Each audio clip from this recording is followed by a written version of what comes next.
Yeah.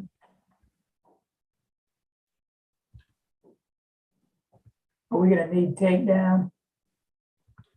No, sir. Okay. All right. Then, Mr. Noble, you may proceed. All right, thank you, Judge.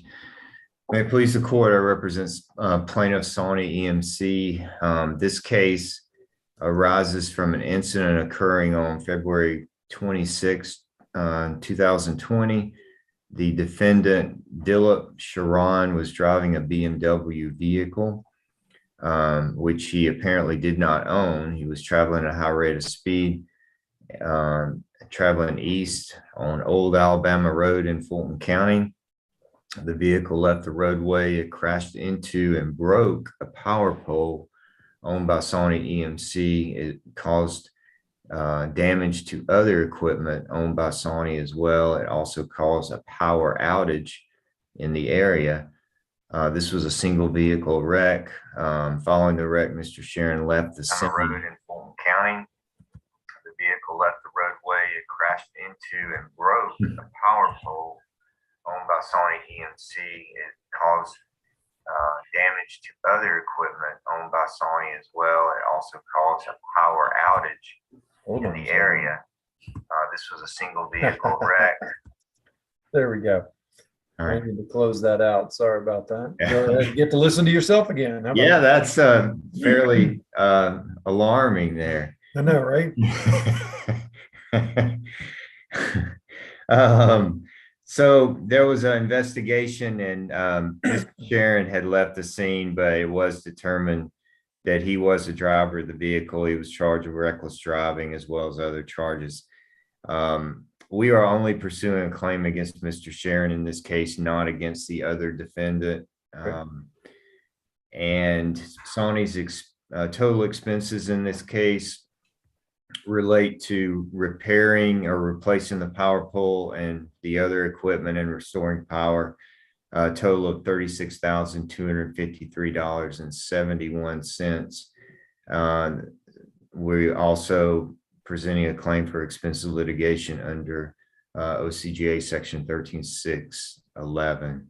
So I will call David Garner, who is an employee with Sawnee, and if it's okay, Judge, I'll just spin the screen around and let you see him.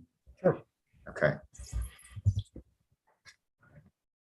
All right, David, if you'll raise your right hand, you swear the testimony you're about to give in this case will be the truth, the whole truth, and nothing but the truth, so help you God. I do. And what is your full name? David Robert Garner. Are you employed with Sawnee EMC? Yes, I am. What is your position with Sawnee? I'm a safety training coordinator. What do your duties include with respect to that position? I investigate damages to our facilities, get bills ready, and have our office invoice the responsible parties. I'm going to hand you what's been marked P2. Judge, do you have our exhibits? We filed those last or on Friday, I believe. I do. Okay, all right. I'm showing you what's been marked P2. What is that document? This is a Sawnee EMC invoice for damages, And what's the total amount of the invoice? $36,253.71. And what do those damages relate to? They relate to an incident where we had a broke utility pole and equipment damaged. And was that incident caused by Dilip Charan? Yes, it was. And was he named as a responsible party on that invoice? Yes, he was. And does Sawnee typically prepare an invoice for damages caused by third parties to its equipment as part of the normal course of its business? Yes, we do, to recoup cost. And is that done in due course following the actual date of the damage? Yes, sir. Is this a copy of the original maintained in the office of Sawnee? Yes, it is. Looking at the invoice, for the items shown as labor and overhead, which is the first item of $20,181.65. And below that, for equipment in the amount of $5,468.59. Did Sawnee subcontract with Pike Electric to perform this repair work and actually pay Pike Electric those amounts? Yes, we did. Let me show you what's been marked as P3 and ask you if you could identify what that is. This is a Pike invoice to Sawnee EMC for the damage on Old Alabama Road. All right, and was that invoice paid by Sawney? Yes, it was. And looking at that invoice on page 1, there's actually two amounts there. One is for $10,749.43. Is that correct? That is correct. And the other is for $14,900.81. Is that correct? That's correct. And the total of those would be $25,650.24. Is that correct? That's correct. And with that also, that 25,650.24, is that also the total of the labor and overhead and the equipment that appears on P2? That is correct.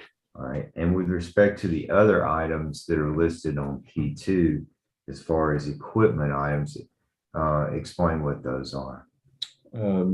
All those are the equipment that had to be changed or replaced due to the damage, including poles, bales, insulators, and wire.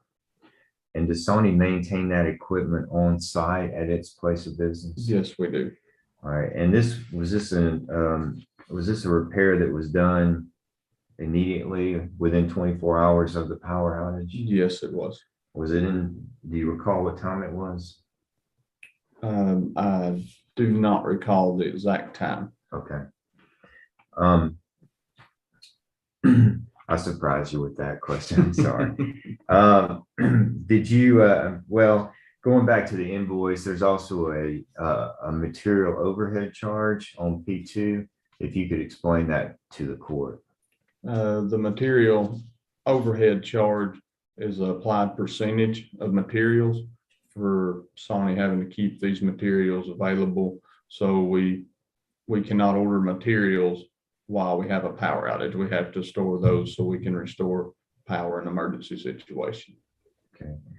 And is that a percentage of the total amount of the equipment? Yeah, total amount of the material. Yes. Yes, sir. All right. All right. And the total amount for which Sony is seeking is $36,253.71. Is that correct? That is correct. And did all of that cost relate to the repair that was done as a result of the actions of Dilip Charan in causing this damage? Yes, sir. Briefly, I'm going to hand you what's been marked P4 and ask you if you could identify what that is. Yes, this is a letter we send once we invoice the responsible party, trying to follow up on when we can receive payment and to get information on when they will pay. And when payment is not, or did you receive payment in response to that letter? We did not. And when payment is not received in response to the letter, is it, do you typically turn over the matter to legal counsel? Yes, we do. Let me show you what's been marked P5 and ask you if you can identify that. Yes, this appears to be a demand letter to Mr. Charan. Okay. And that was sent by me as counsel for Sony, is that Yes, correct? sir. And no response as far as payment was received from Mr. Charan in response to that letter either. That is correct. All right, and let me hand you what's been marked P1, and is this a certified copy of the accident report from the incident? Yes, it is. And based on that report, is it your understanding that Mr. Charan left the scene of the wreck following this incident? Yes, that is correct. And was he subsequently determined to be at fault by the police department? Yes, sir. All right, at this time, I would tender P1 through P5 on behalf of Sawnee EMC. There's no objection, so they are admitted. And Judge, the only other matter would just be as to attorney fees. Okay. Unless the court has any questions for Mr. Garner. I do not. All right. All right, Judge, the Sawney is also requesting an award of expenses of litigation. I will state in my place that I was retained by Sawney to represent it in recovering this damage amount. The per hour rate that I charged Sawney was $300 per hour. I opened the file in January of 2021. I maintained my time and sent an invoice to Sawney each month. P6 represents a copy of the bill and the time spent in the case. I'm a member of the Georgia Bar in good standing and have practiced law since 1990, and my practice includes general litigation matters such as this.